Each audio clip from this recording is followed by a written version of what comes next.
from the New York Post opinion piece, how Congress is pushing for our schools to teach racialist anti-Americanism. This is season 2 of the WR podcast. Let freedom ring. More insightful, more delightful, and more punk rock attitude. With your host, Will Ramos. Congress has been busy introducing bills supposedly to improve American civics education, but really to stoke anti-American neo-racism. In classic top fashion and with titles such as the Civics Learning Act, these federal initiatives would impose identity politics on all American schools with things like critical race theory, CRT, a pseudo-pedagogy obsessed with skin color and perfect for fomenting racial discord. CRT teaches that America was founded on racial bigotry and that slavery and racial oppression are the nation's leading characteristics, and that all so-called white people are to blame, while all so-called people of color are their victims. My name is Victimhood. I was born of an illicit liaison between justice and need. When it came to victims, my father defended them, but my mother fabricated and glorified them. As a child, I found the louder I cried, the more attention I received. Attention was nice, but what I really wanted was power, and I set out to find it. At first, I hunted tragedy that struck victims without warning. Some victims stayed with me, decayed with me, making tragedy the great central drama of their lives. Others left. I had competition, the so-called virtues: optimism, self-esteem, pride, and worst of all, gratitude. Those who followed them survived and thrived. Worse, with the advance of capitalism, scientific and medical breakthroughs, mass production of the basic necessities of life, a rising standard of living for all, tragedy became all too rare. I needed a bigger market, a better plan. That's when I met collectivism, and he told me about great thinkers, like Karl Marx, who grouped people into classes, pitting one against the other. Exploiters and exploited, oppressors and oppressed, victors and victims. This gave me an idea. Turn grief into grievance. Find someone to resent, to blame, and to pay. I gave them each a card. This is your identity, your map, your IOU, which was really a they owe you. Cash it in for all kinds of benefits. Welfare, quotas, subsidies. Paid for by whom?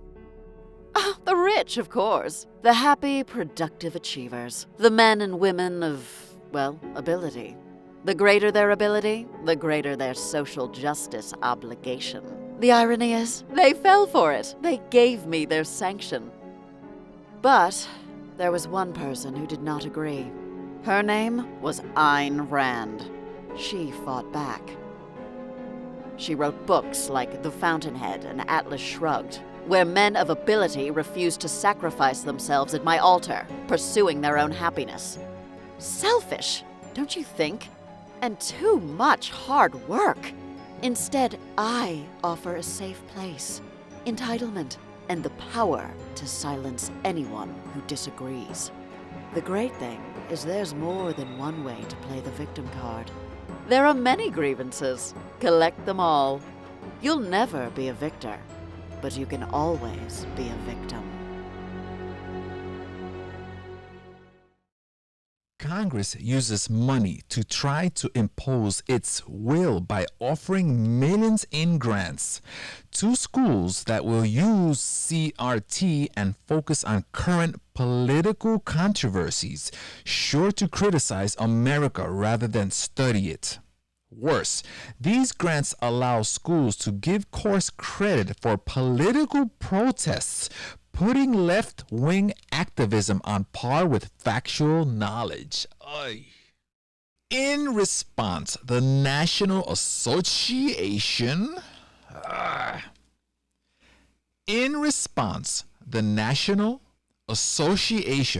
of Scholars has launched a new civics alliance to fight for real civics education, focused on dates and documents, not racialist anti-Americanism. Everyone knows that Americans lack some basic knowledge of their own government and history. I didn't write that, and I think it's an insult. Most cannot name the three branches of government, cannot identify fundamental documents such as the Declaration of Independence, and cannot date the Revolutionary War, much less the Civil War. This is also true of highly credentialed individuals such as college graduates and PhD candidates. Unfortunately, many actual students lose knowledge during college, not just in history, but also in math and writing. Every level of American education bears some form of responsibility for this state of affairs, but it's obviously the answer to such ignorance. It's not activism by whatever name, but a focus on events, dates, documents, and basic historical figures. The NAS Civics Alliance opposes all politicking and partnership in the classroom, which should remain a place to transmit knowledge and encourage thought, not activism. And every educational level should install the constitutional values of our Bill of Rights, especially that we have natural rights and liberties that any legitimate government must respect. Now, for the darker chapters of American history, including commercial slave trade, the Trail of Tears, and the eugenics of forced sterilization for the disabled, real civics education should introduce them when appropriate, when they can be understood, and in historical content.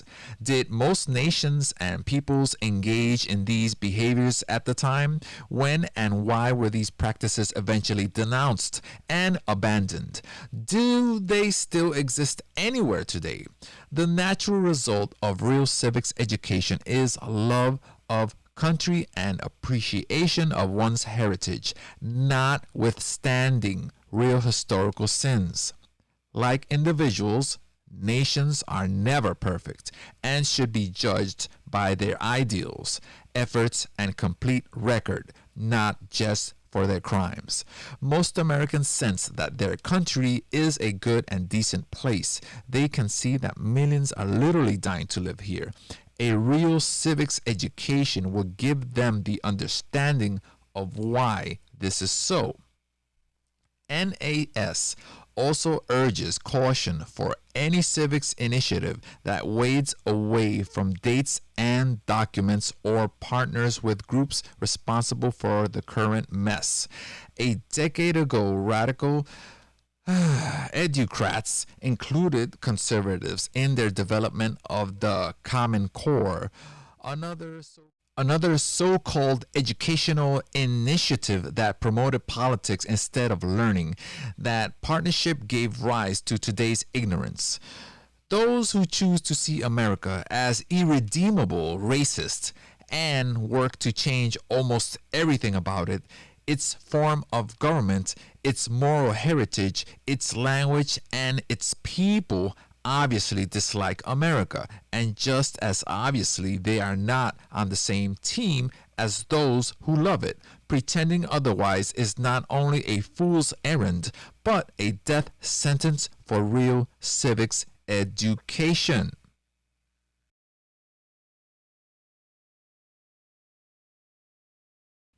That was a piece by Teresa R. Manning, which is the policy director at the National Association of Scholars and a former law professor at Scalia Law School, George Mason University.